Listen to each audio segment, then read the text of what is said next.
Hello traders, welcome in our YouTube channel. In this video, we will talk about our index since our index traded below the 5500 level support last Friday, breaking down that major support and at the same time breaking down the M820 closing below 5500 level of support.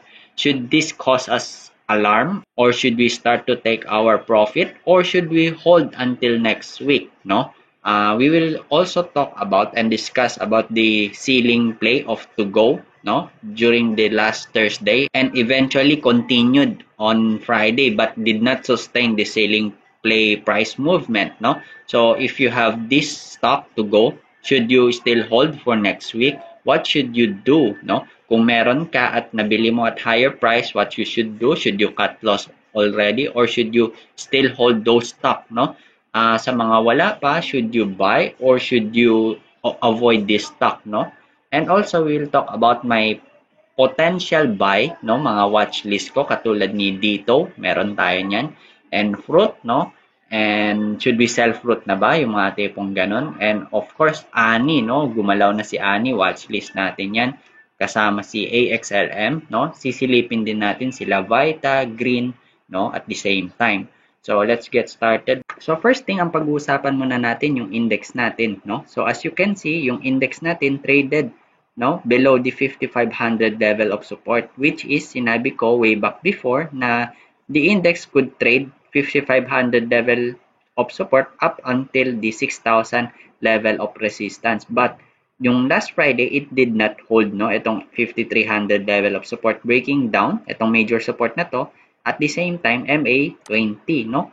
So, kung titingnan natin yung volume, wala namang gaanong volume. So, watch out mo next week, no? Or bukas, kung ano yung magiging performance ng index natin for the rest of the week.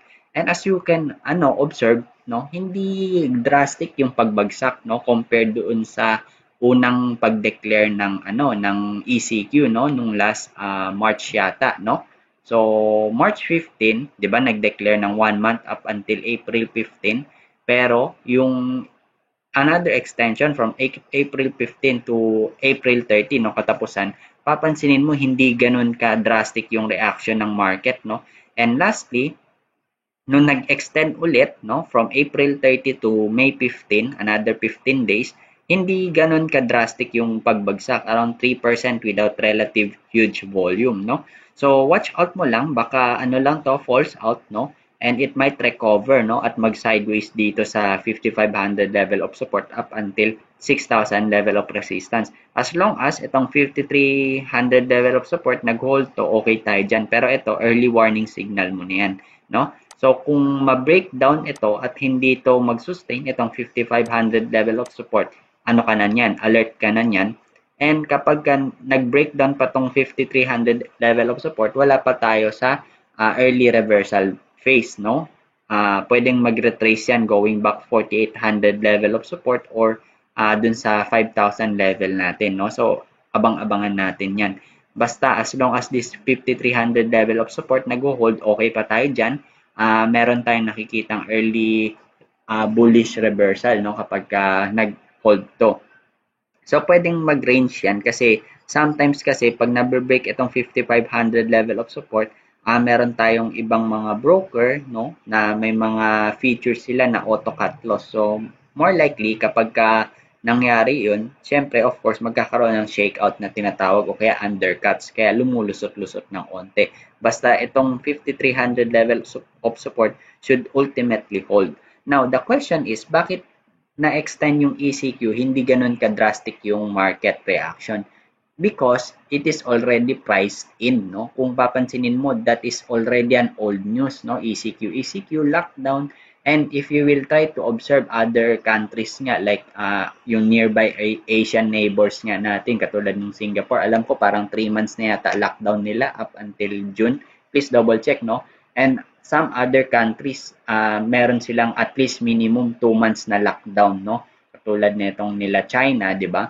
So, yung 2 months na yun, parang expected na yan ng market na price in na yung sentiment niyan, no? Kumbaga, expectation yan eh. Setting of expectation lang naman yan. Huwag naman yung lockdown na siguro until 6 months, 1 year, ibang usapan yun. Pero kung like 2 to 3 months, it was already priced in eh. Kumbaga expectation na ng market yun eh. Expectation na ng tao yun na for example, ikaw expectation mo na yung negosyo mo might be na maging close for around 2 to 3 months no during this pandemic no. So expected mo na nabababa yung revenue no. Hindi na yun surprising for investors and for stakeholders no like you and me. So yun kaya hindi ganun ka drastic pero of course we will follow what the chart's telling us no. So gaya nga ng sabi ko paulit-ulit it might trend etong 5500 level of support up until 6000 level of resistance. And itong MA50, of course, babagsak yan. And titingnan natin kung hanggang saan o kailan ito masasalo ng ating price movement, no? So, let's talk about to go naman, no?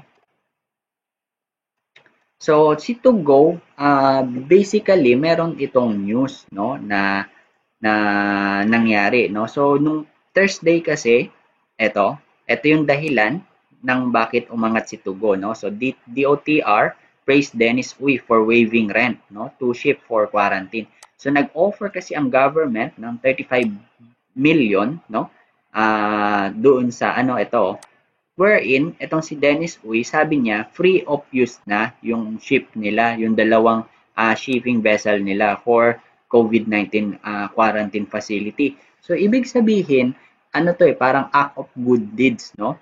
Kabutihang loob. That's why maganda yung naging sentiment ng market kay Tugo. Kasi, of course, you have to remember na itong mga act of good deeds, of course, parang anyan nagtatanim ka ng kabutihang loob, nagtatanim ka ng utang na loob.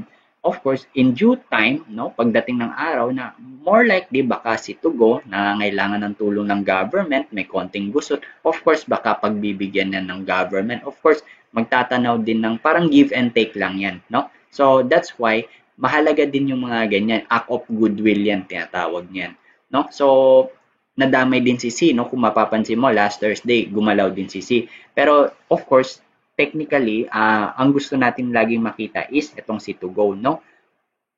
So, ayan, Davao-based businessman, on Wednesday said he was waiving the rent for two ship following online criticism. We estimated the operating cost of two ship at 260 million. Tapos, inofferan siya ng 35 million, which is winave niya. So, sabi niya, free na lang daw para makatulong, no? So, ayan, meron pa siyang sinabi siya dito, the rent covers fuel, electricity, water, maintenance, and etc., no?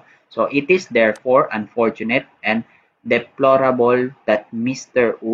Dennis Uy, was unfairly dragged by media and was at the receiving end of negative commentaries when he was never part of the discussion, no? The two quarantine ships were stationed in Pier 15 at the Manila Harbor, no? Next to a COVID-19 treatment facility, no? So, yan yung naging dahilan ng movement, no? So, meron akong mga updates, no, sa mga students natin, no? So, last Friday, no, April 24, no, sabi ko, exercise extreme caution. At yung lagi yung sinasabi, please do not chase prices, no? Kaya, ayan, mahalaga to. If you want to be part of our mentorship program, you may send us a message, no, para magtanong, no, kung paano ka makakasali. So, ayan nga, sabi ko, it can go ceiling price with a relatively small chance, no? Kasi bakit? Doon pa lang sa simula ng first few hours, medyo naghe-hesitate na, no? So, sabi ko, selling in strength at ceiling price is highly advisable, no? If MA9 breaks, no, plus some trail stop hit and selling signal arise, take your profit. Mahalaga to. So, 10 o'clock pa lang, nag-post na tayo niyan, no? So, if you really want to play with this, no, kunwari, malaki yung puhunan mo, capital mo, like 1 million, no, pwede ka maglaro dyan. Siguro, lagyan mo ng 20,000. Sobrang liit na lang. Kasi, yung play mo dyan is scalping na lang, no? And hindi ka na dapat nag-e-expect na magsusustain yung ceiling price. Unang-una kasi Friday, no? So, if you really want to play with this, make sure you trade in a very relatively small amount that is comfortable for you to lose. So, okay lang mawala ba sa'yo yung 10,000 na yan? So, kung okay lang sa'yo, and malaki naman yung portfolio mo, halimbawa, yun yung advice ko, okay lang. Tapos, to follow up, after few minutes, no, may nakita tayo, no? Hindi ko na i-share kung ano yung nakita natin, no? For the benefit, para maging fair naman sa mentorship student, is meron tayong nakitang sell signal, no? Get ready to take profit. So nakikita niyo tong chart, no? Pa-up pa lang, hindi pa bumabagsak, no? Andito pa lang tayo, pa-up pa lang, hindi pa bumabagsak yung chart natin. So before and after, itong to go, after we spotted sell signal, so may mga sinabi tayo, tapos meron tayong pinagawang task sa mga student natin, no? So very maganda yung mga response ng student, no? Kasi talagang very competitive sila when it comes to learning, no? So ikaw, if you want some free daily stock updates, no? So ongoing pa naman yung promo natin. So if we hit 1,000 subscribers, no, yung first 50 users, no, magbibigay ako ng link for you to register, no? If we hit 1,000 subscribers at the end of this month, no? Currently nasa 830, 814 yung subscriber, konting push na lang, no? Like around 150 person na lang. So, kusang loob ko ibibigay bukal sa puso ko ang first 50 users, no, para naman kahit papano during those week or during those month na magkakaroon kayo ng mga profitable trades na pwedeng makatulong, no, during this pandemic, pang grocery nyo, pang dagdag sa pinagkakakitaan nyo, no? So, at the same time, para maitawid natin yung pinagdadaan ng crisis natin ngayon, mahalaga yan. For every week, magkaroon ka lang ng 5,000, 10,000 for grocery or for kung ano man ang necessities, di ba? So, ayan nang 1,000 subscribers. After we hit that, no, before the end of April, no, I will send you some links, no, gagawa ko ng video for you can register, no. First 50 users, welcome kayo sa ano natin, free 1 month na daily stock weekly updates, no. So, after netong news na to, last Saturday, no, merong news na lumabas ulit, no? Uimul sales, no, of to go steak. Mahalaga din to, nabasahin natin. So, the share price of shipping and logistic company, no, nag-umakyat daw for the past days, no, on the market talk that a new investor is coming and that some shareholders are considering selling their stake, no. Sought for comment on this, Davao-based businessman Dennis Uy, chairman of Tugo, said the sale of his stake is indeed possible but declined to elaborate. So wala siya masyadong sinabi, no? So ayan nga, gaya ng dati, no, na yung Uys Chelsea Logistic and SMIC, no, the investment holding of the C family, are majority shareholders of the Tugo Group after successfully taking control of the logistic firm previously led by the Tagud family, no? So, ayan. So, may mga ano dito. So, let's see kung ano yung magiging price action ng ano, no, ng Tugo. So, let's refer to the chart naman. So, as you can see, no, etong FIBS 618 nag-hold. Mahalaga to na dapat mag-hold. Kung meron ka at wala pa masyadong malaki yung losses mo, like negative 10%, di pa naman negative 10% yung losses mo, you might hold, no, kung nakabili ka at a higher price, no. Halimbawa, nakabili ka somewhere here, no. Teka, mag-draw muna tayo ng mga resistance, no. So, may resistance tayo dito, as you can see, no. May resistance dyan, may resistance din dito, no. Probably dito. Ayan, no. Ito. Ayan. Somewhere here, no. Support. Ayan.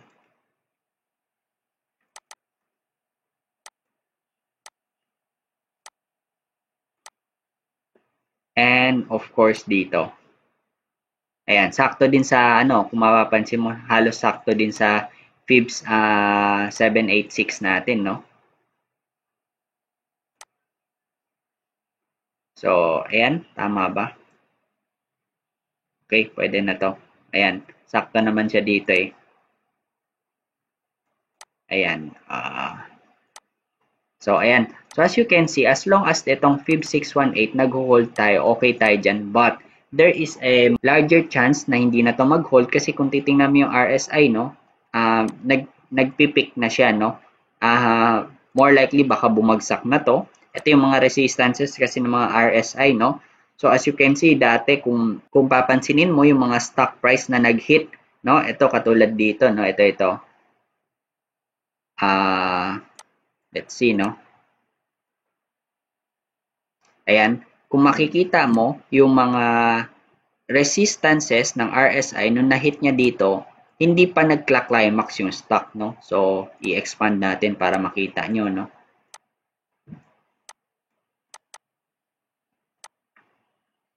So, ayan. So, makikita mo, yung pag-akyat neto, itong like, magkano to? 47% or ceiling play, no? Hindi pa siya nag-clock climax in terms of price action ng mga previous days, no? Hindi pa siya nag-up ng mataas na mataas. So, unti-unti lang siya nag-aangat. Kaya that's why yung RSI umaangat din, no? So, nung nag-ceiling price, na-hit na yung climax, then bumagsak, nag-consolidate, no? So, more likely, mag-aantay ka like ilang buwan to, isa o dalawang buwan, no? So, of course, you should already take the consideration na mag-exercise ka ng risk management, no? So, as you can see, ito nga, more likely, there's a large potential chance na next week hindi na to magsusustain and it might break down itong Fib 618, no?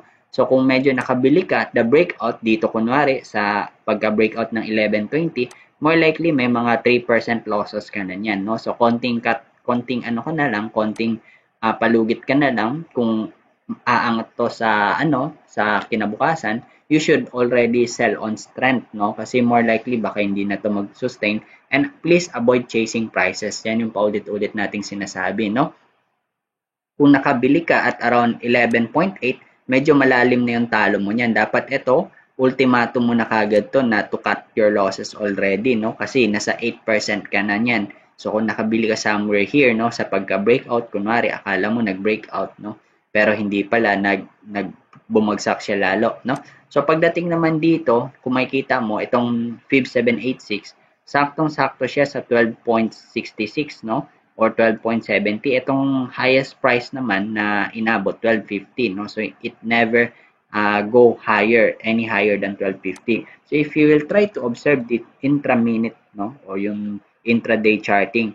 So, dito pa lang, nasabi na natin na magte-take profit na yung mga student natin, no? As you can see doon sa, natin, no? Sa posted na updates, no? Dito pa lang, na-discover na natin, no?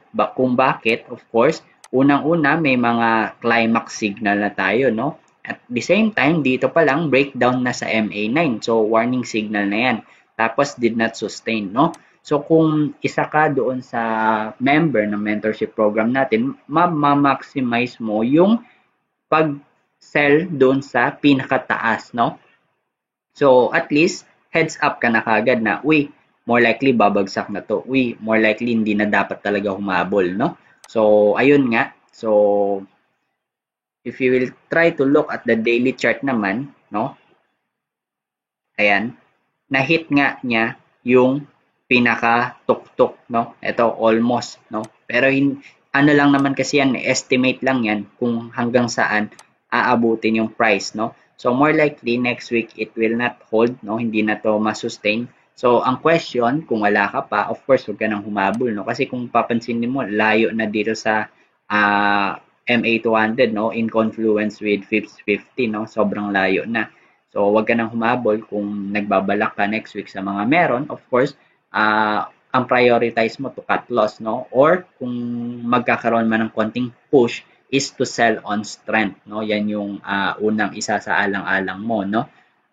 Sa mga meron na nakabili at the lower price, you should already consider taking your profit once this Fib 618 did not hold, or you can sell on strength, no? Kapag first few minutes ng opening ng market natin, no? So, next thing we'll talk about dito, no? Si dito nag-retrace, pero okay lang ang retracement nito, healthy, no? Kung makikita mo, ayan, no? Nag-retrace siya, pero nag-hold yung, itong 2237, no? And itong lower resistive box at around 220, no? As long as this 220 hold, okay tayo dyan, o itong MA9, no?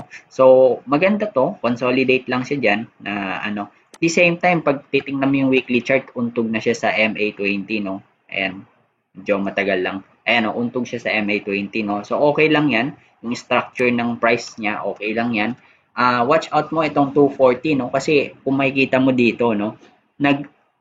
Trade above 240 siya but did not hold. Oh. Mahalaga yan, major resistance yan 240 kung mapapansin mo somewhere here, no? Major resistance yan kasi in confluence din yan sa Kumo Flats and yung mga major resistances or support way back here, no, sa historical price action natin.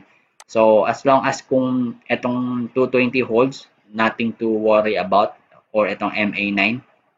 Kung hindi na to nag-hold, kung meron ka pa, you might think to sell your shares, no? Pwede ka na mag-trim down, no? Pwede ka na mag-sell in tranches, no? Para at least ma-secure man yung profit mo.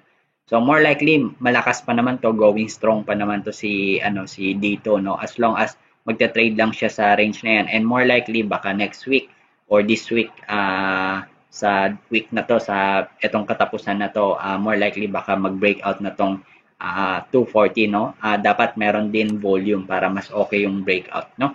So fruit naman, as you can see, alam ko nag-retrace din to, sabay-sabay sila nag-retrace, and good thing nag-hold itong MA9, no? So as you all know, na sinabi ko na sa previous video natin, ang target price would be MA50, no?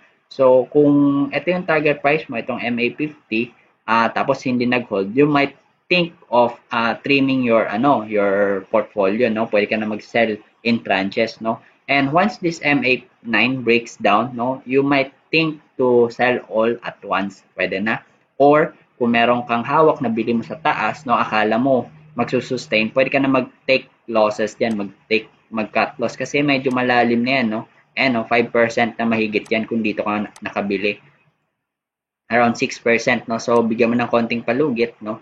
So pwede ka na mag-take losses niyan. Re-entry ka na lang kung nagkamali ka, no? Kasi medyo choppy yung price action ni Fruit sa ngayon, no? So more likely baka na-hit na niya yung climax niya na itong MA50. So watch out mo lang kung magba-bounce. So kung magba-bounce and ma-hit niya itong MA50, mag-breakout, edi good. Kung hindi, you might think of selling your shares na, no, or taking profit already, no? So Ani gumalaw na rin to, no, sa mga meron din tayo niyan, si Ani, no. So as you can see, pinasok natin at around 8 pesos per share, no, kasi ito yung matinding resistance somewhere here, no. Makikita mo nag-breakout, napakalaki ng volume, almost double yung volume, no. So watch out mo lang kung mahihit ba tong 880, no, or itong MA50, no. Kung nakabili ka, no, kung student kita, nakabili ka at 880, 8 pesos per share, no, or 805, 803, okay lang yan. And you will have a yield of 10% gain minimum, or ito, yan, 24% gain. Not bad, no? Pang grocery na yan kung mahihit yan next week or after 2 weeks, no? 'Di ba? Maganda niyan kung meron ka 100,000, meron ka ng 24,000, no? Sapat na yan for 2 weeks na grocery supply, no? Tig 10,000 or tig 12,000, no? So Vita, no? Pag-aralan din natin. Ito, tinitingnan ko din to kasi magkakambal naman to, Ani and Vita and itong si Green. Itong si Vita wala pang galaw ngayon as of this point in time, no? Kung mas maganda kung Darvas box to, paano ba drawing nito? Ganyan na lang, no? Ayan. So nasa lower siya, middle of the range, no? So breakdown siya sa MA9.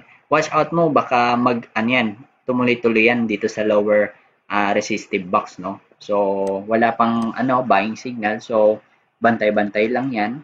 Ani pa rin talaga yung yung pinaka-trip ko. Pero kung may green ka, okay lang din to. As you can see, nagpo-progress to. As long as itong MA50 holds, wala tayong problema dyan. And maganda pa naman yung price structure, no? Uptrend. So lang yan, trend follow ka lang kung gusto mo. And of course, last thing, we'll talk about AXLM, no? Kasi ito si AXLM, alam ko na hit niya itong MA100, pero binalik siya, no, sa dating pwesto niya, no? So watch out mo lang ito. More likely, baka mag-breakout to, no? Tapos sa second try niya itong MA100, pag na-hit niya yan at nag-sustain, no? More likely on second chance baka mag-hold na to, no? So as you can see, maganda yung price structure niya, no? Abang-abangan mo sa Lunes, no? So mayroon tayong comprehensive update niyan sa mga students natin, no, about this AXLM, no? So that's it for now. I hope you learned something in our video, no? Paalala ko lang, when we talk about watchlist, ibig sabihin masarap bantayan, no? worth of our time to watch out, no, but it doesn't mean na bibilin mo na at uunahan mo na yung price action at mag-aantay ka ng matagal, o kaya worse is magpapatalo ka. Watch list is nag-aabang ka lang, no, kung may price action tugma dun sa study mo, saka ka lang babanat, no?